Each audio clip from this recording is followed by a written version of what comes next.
उसको मालूम था कि ये गलत काम करेगा, और अगर हम भोजन करने चलेगा और भोजन में इसने कहीं मांस मिला दिया तो, भोजन में अगर गलत पदार्थ मिला दिया तो। इसलिए एक भी संत, एक भी साधु, एक भी गुरुजन, एक भी ब्राह्मण जन तारकासुर के यहाँ भोजन करने नहीं गया। तब तारकासुर को क्रोध आ गया और तारकासुर ने आक्रमण कर दिया बैकुंठ पर, तारकासुर ने आक्रमण कर दिया इंद्रलोक पर, तारकासुर ने आक्रमण कर दिया ब्रह्मलोक पर। सारे देवताओं को, सबको तारकासुर ने इधर उधर कर दिया, सब पे अपना राज्य स्थापित कर दिया। भगवान नारायण से पूछा, बताओ मेरे पिता बजरंगासुर को गति प्रदान करना है, ब्राह्मण भोजन करने नहीं आते, संत भोजन करने नहीं आते, गुरुजन भोजन करने नहीं आते, तो मैं भोजन कैसे कराऊं? भगवान विष्णु ने कहा ब्रह्मा जी से पूछो। ब्रह्मा जी से कहा तो ब्रह्मदेव कहते हैं कि इंद्र से पूछो, इंद्र कहते हैं भगवान देवादिदेव महादेव से पूछो। शंकर भगवान के पास जब तारकासुर पहुंचा, तारकासुर नेत्र बंद करे हुए भगवान देवादिदेव महादेव के विग्रह को देख रहा था, केवल शिव तत्व को केवल निहार रहा था, शंकर को केवल देखने का प्रयास कर रहा था, शिव को पहचानने का प्रयास कर रहा था तारकासुर। और भगवान शंकर को जब पहचानने का प्रयास तारकासुर कर रहा था, नेत्र बंद थे मेरे देवादिदेव महादेव के, पार्वती उनके नजदीक में विराजी थी। माता पार्वती जी ने तारकासुर को देखा और तारकासुर से माता पार्वती जी ने पूछा, तारके, ए तारके, कैसे आना हुआ? तारकासुर कहते हैं, माता जी मेरे पिता को गति प्रदान करना है, मेरे पिता को मोक्ष प्रदान करना है, ब्राह्मण भोजन के लिए नहीं आते, संत साधु भोजन करने नहीं आते, गुरुजन कोई भोजन करने नहीं आते। माँ, इसलिए मैं महादेव से पूछने के लिए आया हूं कि मैं किसको भोजन करूं, मैं किसको भोजन दूं?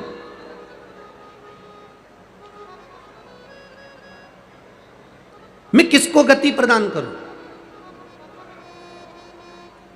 पार्वती मैया मौन, चुप हो, एकदम मौन। और माता पार्वती जब मौन हुई, तारकासुर ने विचार करा, मैं महादेव जब तक नेत्र नहीं खोलते तब तक मैं उनकी आराधना करूं। शिव नाम का जाप तारकासुर ने किया। तारकासुर ने जब शिव नाम का जाप करना प्रारंभ करा, भगवान शंकर को रिझाना प्रारंभ करा, भगवान देवादिदेव महादेव राजी नहीं हुए।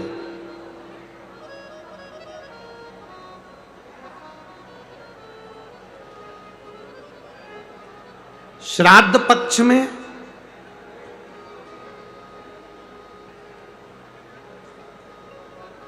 मासिक शिवरात्रि आती है। बोलो, आती कि नहीं आती? अरे जम के तो बोलो जरा, आती है ना? श्राद्ध पक्ष में मासिक शिवरात्रि आती है, शायद 13 अक्टूबर की पढ़ना चाहिए हो, मासिक शिवरात्रि श्राद्ध पक्ष में। तारकासुर को मालूम नहीं पड़ा कि कैसे दिन निकलते गए, निकलते गए, निकलते गए। एक श्वेत पुष्प तारकासुर तोड़ कर लेकर आया, श्वेत पुष्प।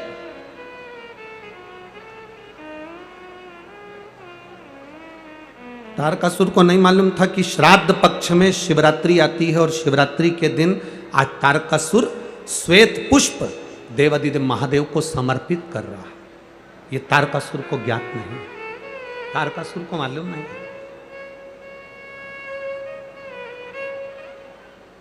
पहले तो लोग केवल एक शिवरात्रि को जानते थे भाई, बोलो सही है कि गलत? केवल एक शिवरात्रि माघ महीने की जानते थे कि महाशिवरात्रि होती है। शिव महापुराण की कथा धीरे धीरे सुनते सुनते सुनते सुनते शिवरात्रि के महत्व को लोग जान गए। एक पत्र आया है, देखिए।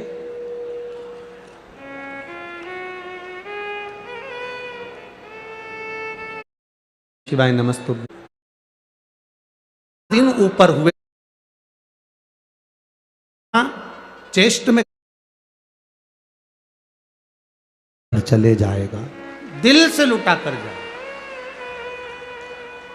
आप उसकी अविरल भक्ति को धारण करो, आप उसके विश्वास को दृढ़ बनाओ।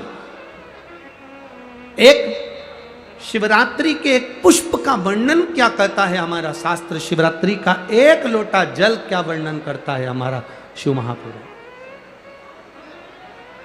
तेरी कृपा बिना न हिले एक भी अणु, लेते हैं श्वास तेरी कृपा से तनु। हे गंगाधार मुक्ति द्वार ओंकार, भोले आयो शरण दिया शंभुकार। एक बेलपत्र का, एक पुष्प का क्या वर्णन है, एक पुष्प का क्या आनंद है।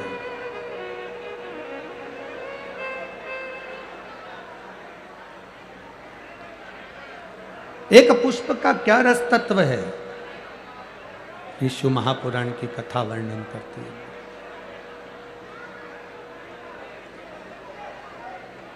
भगवान देवादिदेव महादेव की कथा, तारकासुर को नहीं मालूम कि शिवरात्रि है श्राद्ध पक्ष की, उसके स्मरण में नहीं आ पाया कि ये श्राद्ध पक्ष की शिवरात्रि है, उसके स्मरण में नहीं आया कि ये शिवरात्रि कितनी मूल होती है, कितनी महत्ववान। इस शिवरात्रि की कितनी महत्वता होती है। शिव महापुराण की कथा कहती है, भाई श्राद्ध पक्ष में पड़ने वाली शिवरात्रि का स्मरण जरूर करिएगा। किसी नारी को अगर 32 साल भी शादी को हो गए हों और संतान नहीं हो रही, 30-35 साल हो गए, 32 साल हो गए, 28 साल हो गए, 15 साल हो गए, 20 साल हो गए और संतान का सुख नहीं हो, तो श्राद्ध पक्ष की शिवरात्रि की बड़ी महत्वता है, बड़ी महत्वता।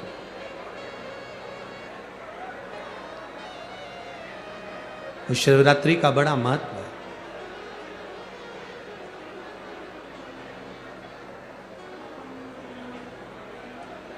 तारकासुर जान नहीं पाए कि आज श्राद्ध पक्ष की शिवरात्रि है। केवल एक श्वेत पुष्प, केवल एक सफेद फूल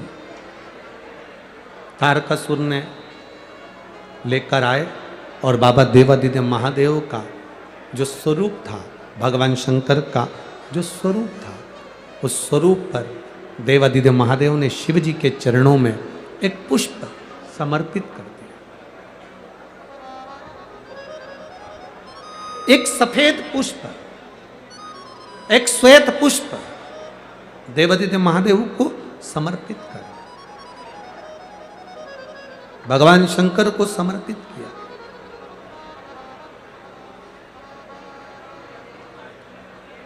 उसका फल क्या हुआ?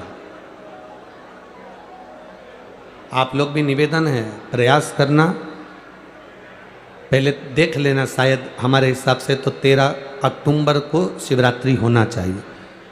और भी आपके यहाँ के विद्वज्जन पंडित जन से पूछ लेना, नहीं तो पंचांग में या कैलेंडर में देख लेना कि अक्टूबर की श्राद्ध पक्ष की शिवरात्रि कब की है।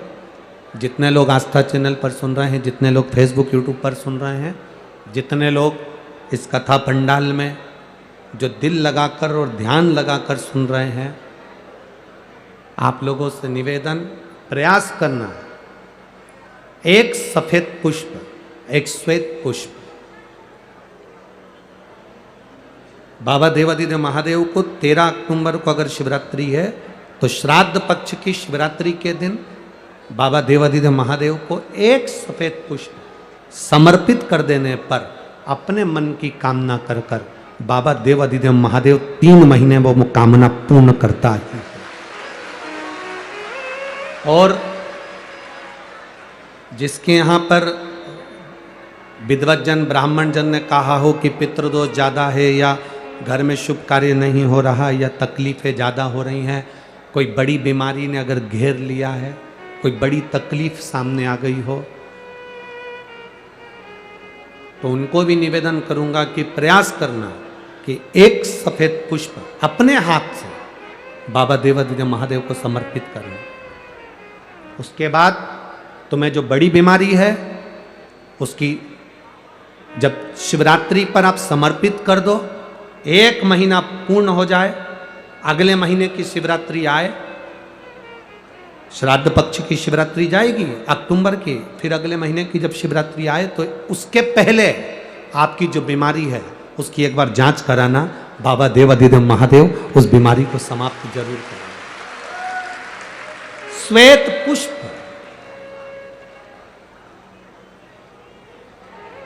भगवान शंकर का जो श्राद्ध पक्ष का जो शिवरात्रि है उस पर जो श्वेत पुष्प की परिभाषा, उसको हमें जानना,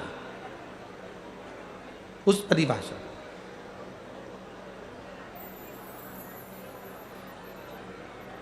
आप लोगों को मालूम होगा कि हनुमान जी पूर्व जन्म में कौन थे? बोलो रे कोटा वाले।